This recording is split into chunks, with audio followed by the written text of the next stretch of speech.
So what happened after that video? Yeah. So eventually I quit my job. So after that video, I had 2 people reach out to me. 2 different people who run 2 channels. How did they reach out to you? They saw the video. Which video? Your interview video? Yeah. So when you shouted me out on the podcast or whatever, that is actually like the day I decided like I'm going to quit. Like I'm going to quit my job. After I gave after you gave me a shout out saying you didn't hire me, that was the day. Like, cause like there's 2 things that happened like within that weekend. Okay. The first was kind of odd, but like you'll see kind of where it comes from. So like my grandma had just passed away, and she had asked me to speak at her funeral. Like I was the only one speaking at her funeral, like on behalf of the family. And I like took that very seriously, and I prepared like a script, like basically like just like I prepared for the interview video, I prepared a script for like this speech, to honor my grandmother. And I practiced it and like performed it, and it's not all on my like ability or whatever. Like a lot of it had to do with her life she lived, but like I had so many people come up to me after like and saying like, wow, like you did like an amazing job, like on like representing your grandmother. And like it was very serious, but it was also like very comedic. Sure. So it was very highs and lows. And I was like, I put everything I did into the speech, and I put everything I did into these interviews. And like the feedback that I got back from that interview, like a lot of people came to my channel. Like that video had 700 views, now has like 15,000. Wow. Yeah, it's like a lot of people came on and comment like, wow, like this is awesome, this is great. And I had all that feedback coming in that weekend, and all the feedback that I had from after that funeral. And I remember sitting there like washing the dishes that Sunday, and I'm like, why am I doing something that I don't care about? Like if these 2 things that I enjoy to do, and I put everything I had into them, and like look at what's came from them, like why am I not just doing that? And why am I just not chasing that instead of going to a job that I do not care about? What was your job? I worked in logistics, like a trucking company. Okay. Night transportation. I was climbing the ranks. I was like running an office. I was probably the youngest guy running a terminal it's all across the USA. Yeah. And I was climbing the ranks. I was doing fine, but I was just like, deep down, I knew like this isn't it for me. Like there's something more, like more creative aspect or something. And I didn't really know exactly what that was until I came across YouTube. And then I was like, okay, like this is the stage. So I decided I was going to quit my job then. And then a couple weeks later, I had 2 people reach out from that interview. Someone just starting out his crypto channel, and someone has a successful like podcast channel. He had like 30,000 subs. Sure. Wasn't making too much money, but he's just like, hey, I need help. So I was like, yeah, we worked out a deal. So I took on 2 clients, and I worked on, I was just working, and I was like, my buddy has a fishing rod company. He's like, hey, I'll bring you on part-time. You can do your freelance stuff. You can work for me. I'll give you more flexibility, basically. So I was like, sure. So I left my $90,000 a year job to freelance, and probably between the 2 channels, I'm making about $2,000 to $3,000 a month. And then this flexible job, I was making about 40,000. So I was like, I'll probably be making 60, 70. That's good. Like, why not try? And my buddy's business was picking up, so I was going to try to help them scale their YouTube and do logistics, like packing boxes and stuff. But their business was scaling so fast, I was just packing boxes. Like I was pretty much packing boxes all day. So I went from like running an office, like, boss or whatever, to literally like packing boxes in the back of a warehouse.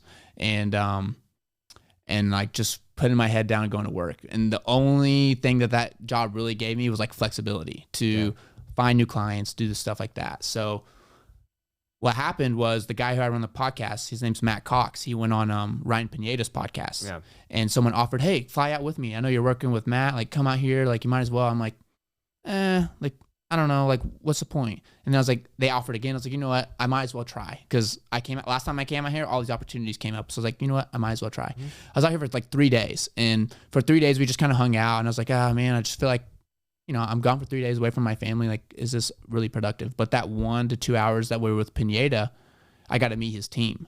I go home. We talked. I go home. 2 days later, they post a job like hiring for an editor. I'm like, well, perfect. Shot a little video at my house, like, hey, we just met, all this kind of stuff. Got that job. A few months later, they started hiring for a thumbnail artist. I'm doing that. So once I got Pineda job, I told my buddy, like, hey, like, I gotta focus on everything that I got going on. So I left that. And then we went to FinCon like a month ago.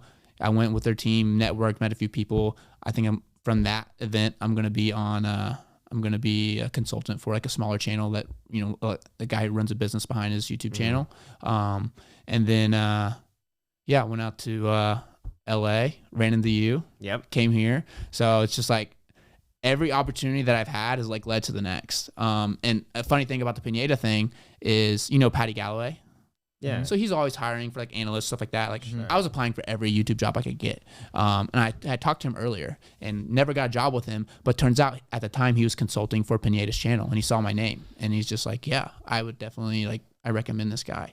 So it's like everything that I'd done has always like led to the next. So Patty knew you?